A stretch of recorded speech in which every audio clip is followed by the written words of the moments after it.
Hey everybody, it's Jason Blah here, and I'm just sitting here in my robe drinking my morning coffee looking sexy as hell as usual.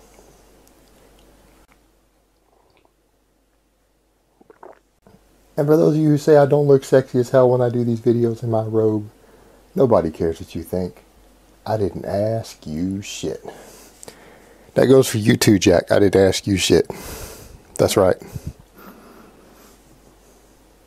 Alright, quite a few people have asked me for this, and I realized I didn't make a video on this, and I apologize. I mentioned it on Facebook, but I didn't make a video, so a lot of people were confused as to why I ended up not doing that push-pull meet a week ago. A few factors. When I entered that meet, I had told you guys up front I was going to try to cut to my 90 kilo, which I was in the middle of a cut. I was walking around at low carbs at 98 kilos at the end of the week, as I got well into the cut. And my fully carbed up, I was sitting around 108.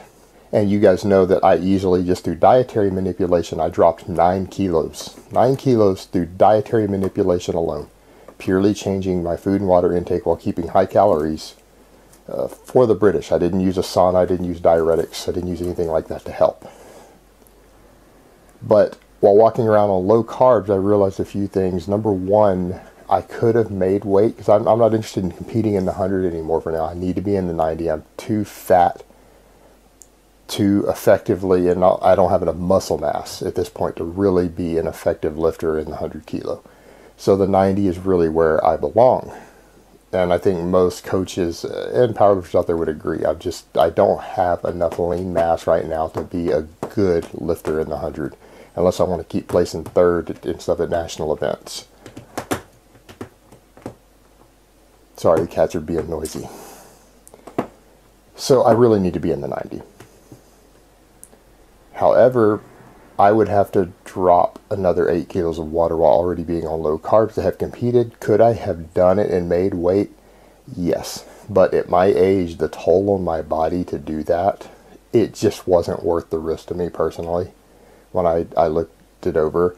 And also, it was really beating me up to be cutting as hard and as fast as I was while peaking again, because I had started my cut the day after the national championship. I had peaked for the national championship. I started cutting the day after, and then 4 weeks later I started trying to peak again for another meet. It was just getting to be too much for my body to take.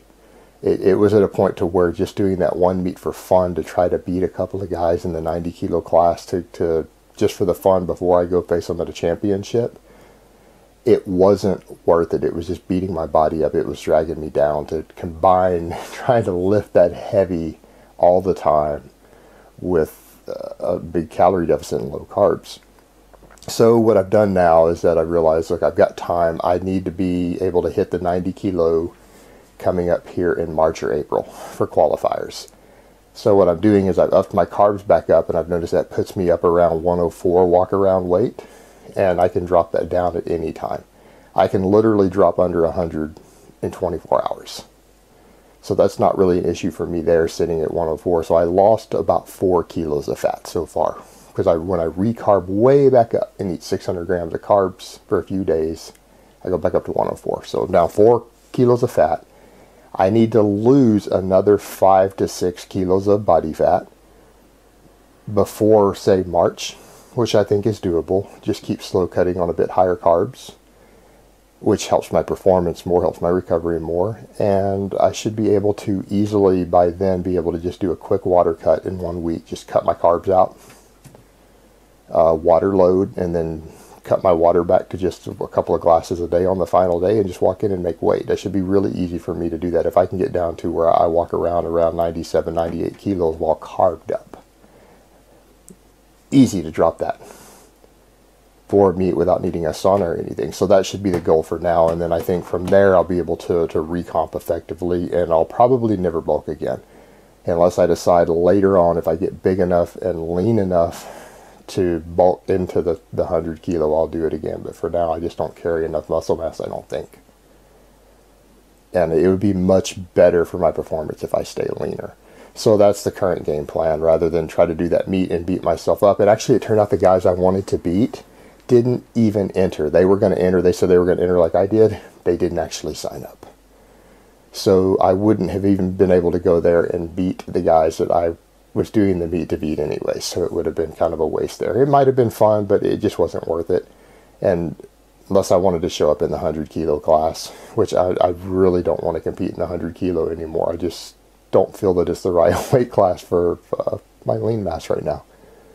Alright guys, so that's really all I have to say on that today. I hope it has been informative, and I will talk to you guys next time.